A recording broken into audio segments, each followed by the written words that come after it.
అదే విధంగా ఇంకొక మాట మనందరం ఆలోచించుకోవాలి. మనం ఒక చిన్న ఇల్లు కడితేనే అనేక ఇబ్బందులు అవుతాయి.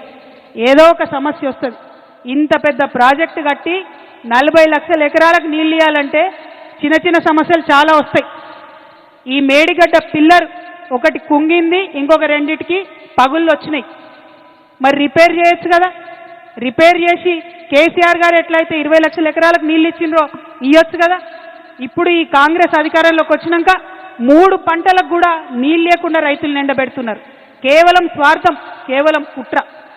మరి ఇదే మెగా కృష్ణారెడ్డి గారు 21 పంప్ హౌజులు ఉంటే 20 పంప్ హౌజులు ఆయనే చేస్తాడు మెగా కృష్ణారెడ్డి.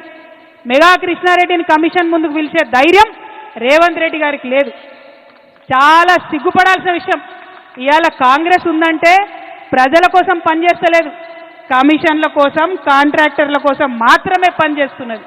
నిజంగా తెలంగాణ పౌరుషం చూపించాల్సినటువంటి సమయం వచ్చింది. రేవంత్ రెడ్డి గారిని, కాంగ్రెస్ ప్రభుత్వాన్ని నిలదీయాల్సినటువంటి సమయం వచ్చింది. మీరు కేసీఆర్ గారికి నోటీస్ ఇచ్చే ముందు 90% పంప్ హౌజులు కట్టినటువంటి కాంట్రాక్టర్ని ఎందుకు ఇడిచిపెట్టినరో ప్రజలకు చెప్పాల్సినటువంటి అవసరం ఉన్నది.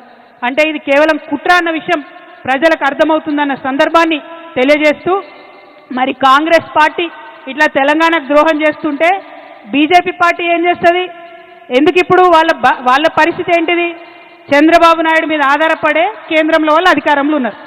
అందుకని చంద్రబాబు నాయుడు గారు తెలంగాణకు ద్రోహం చేసి జలదోపిడీ చేసుకుంటుంటే కూడా కిషన్ రెడ్డి గారు ఒక్క మాట మాట్లాడరు, బండి సంజయ్ గారు ఒక్క మాట మాట్లాడరు.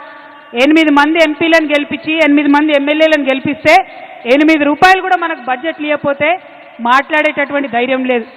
బీజేపీ పార్టీలో ఒకడే ఒకడు తెలంగాణ బిడ్డ ఈటెల రాజేంద్రన్ ఉన్నాడు. మరి ఆయనన్న మాట్లాడతాడేమో అని నేను అనుకున్నా. కానీ గోదావరి నీళ్లు అక్రమంగా చంద్రబాబు నాయుడు గారు తరలించకపోతుంటే ఈటెల రాజేంద్రన్న కూడా మాట్లాడలే. అన్నా రాజేంద్రన్న, తెలంగాణ ఆడబిడ్డల తరఫున, తెలంగాణ రైతుల తరఫున, తెలంగాణ జాగృతి తరఫున నేను మిమ్మల్ని రిక్వెస్ట్ చేస్తా ఉన్నా. ఆనాడు ఉద్యమంలో మనం ఏమన్నాం? బీజేపీ నాయకులు పదవుల కోసం పెదవులు మూసుకొని ఉన్నారని చెప్పినాం. ఇవాళ మీరు దయచేసి ఆ అపవాదు తెచ్చుకోకండి.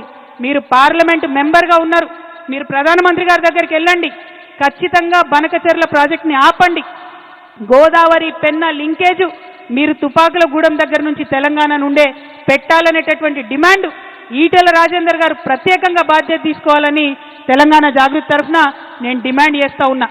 అదేవిధంగా ఇవాళ కాళేశ్వరం ప్రాజెక్టుకి 1,15,000 కోట్ల అనుమతులు ఉన్నాయి. సిడబ్ల్యూసీ నుంచి అన్ని రకాల అనుమతులు ఉన్నాయి, పర్యావరణ అనుమతులు ఉన్నాయి. ఖచ్చితంగా కాళేశ్వరానికి నేషనల్ ప్రాజెక్ట్ స్టేటస్ తీసుకొచ్చేటటువంటి బాధ్యత కూడా ఈటెల రాజేంద్రన్న తీసుకోవాలని చెప్పి నేను ఈ సందర్భంగా డిమాండ్ చేస్తూ ఉన్నా.